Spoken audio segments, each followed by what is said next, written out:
Good evening, ladies and gentlemen. I was thinking how I'm going to connect this lecture, which has to do with my studies of Islam for the last 50 years, with the lecture that was given before about Darwinism, whether it's scientific or not, whether it is religious or not. And in fact, I found out that Islam in the 7th century already spoke about natural selection. In Arabic, the name of Muhammad's got many names, but one of the most important names is Mustafa. Mustafa in Arabic means he who was selected. And the idea is that since the time of Adam, the first human being, God selected from every generation the best of all the descendants of Adam. So there was some kind of natural selection, one generation after the other. Until at the end, he selected the best of the best of the best of the best. And this is the Prophet Muhammad.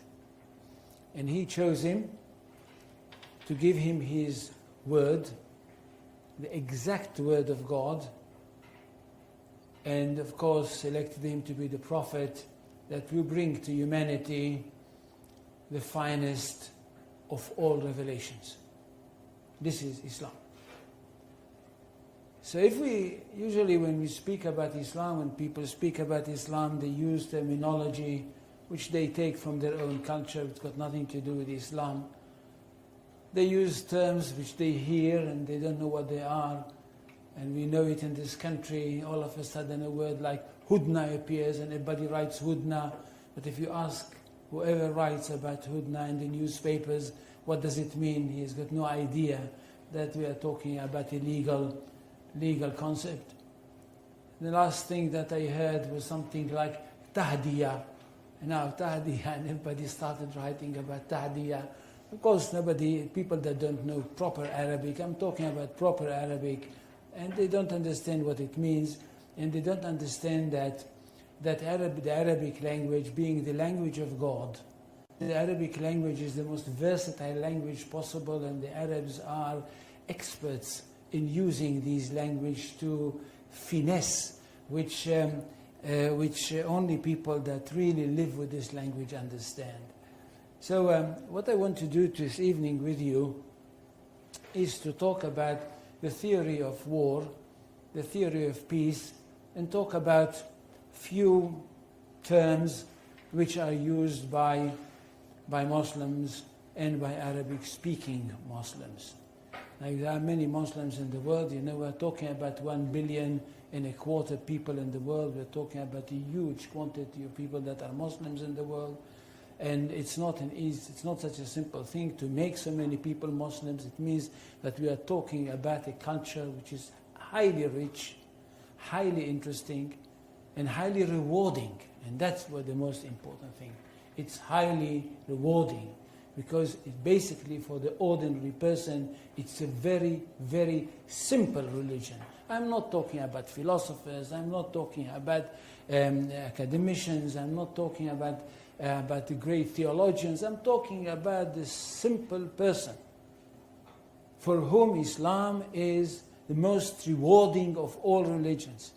At the end of the story, if he is a good Muslim and he dies, he is going to go straight into paradise, and paradise is described in the most colorful way possible in the Quran.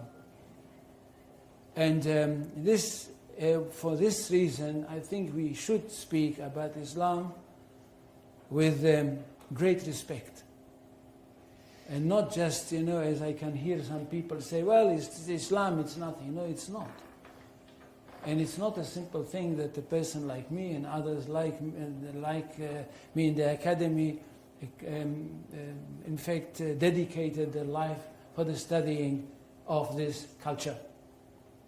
Now, Islam is not a religion in the ordinary, simple way of thinking. Islam is a culture which comprises everything. And most of all, it is a culture based on revelation and it is a culture which is based on a legal system. It is basically a legal system. It is a legal system which comprises everything. It comprises the life of the individual, it comprises the life of the society, it comprises the state. That's one thing. Secondly, it is a world religion. It's not like Judaism, which is not a world religion. It is connected with the chosen people and it's only for them. And it's not connected with the territory of the world, it's connected with one small country. Islam is a world religion connected with the world, and it wants to establish world order. For Islam, the whole world is one state. And all the people of the world are those people who live in this one state. Now when Muhammad came with this idea, the words came from God to him. And it says, I don't know how many, do any people know Arabic here? They don't. So I will not quote in Arabic. In Surah 61, verses 11-13.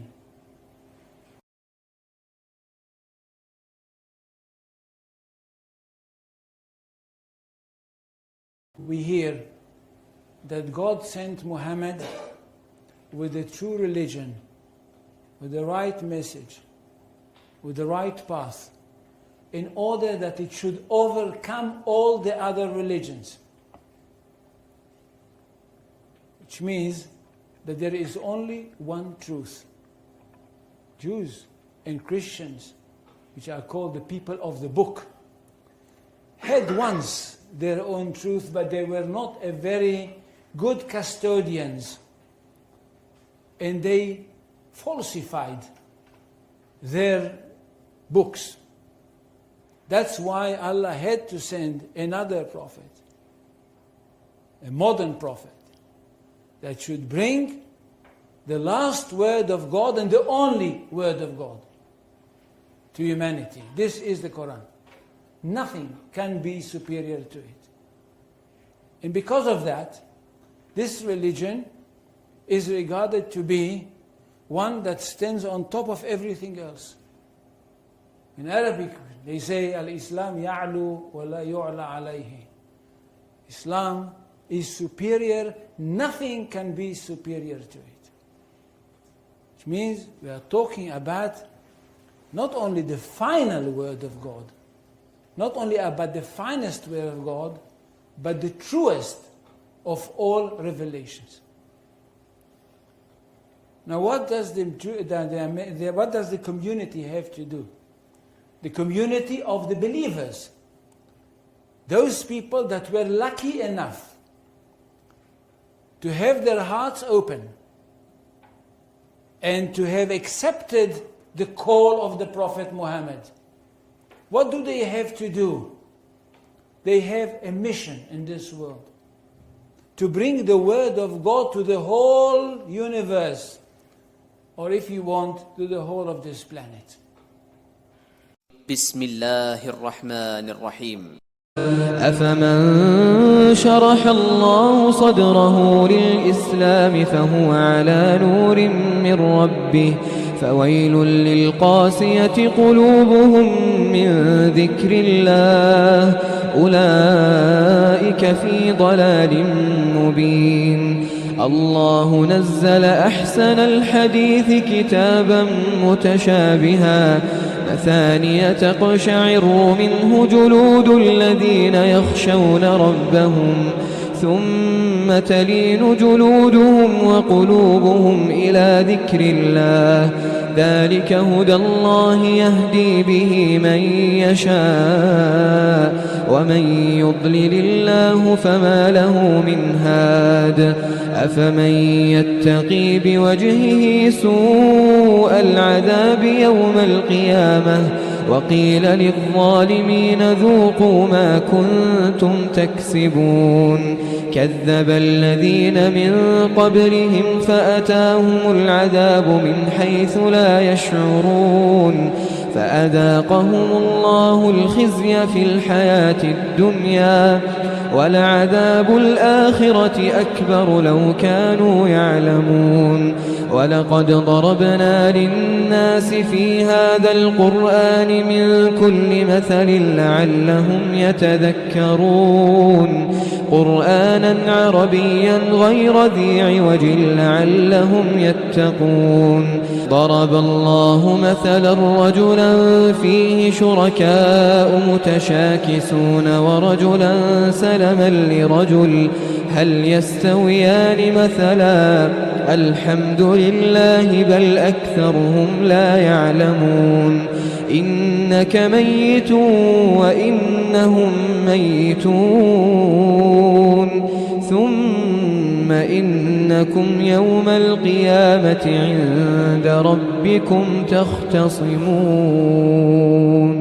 فمن أظلم ممن كذب على الله وكذب بالصدق إذ جاءه أليس في جهنم مثوى للكافرين والذي جاء بالصدق وصدق به أولئك هم المتقون لهم ما يشاءون عند ربهم ذلك جزاء المحسنين ليكفر الله عنهم أسوأ الذي عملوا ويجزيهم أجرهم بأحسن الذي كانوا يعملون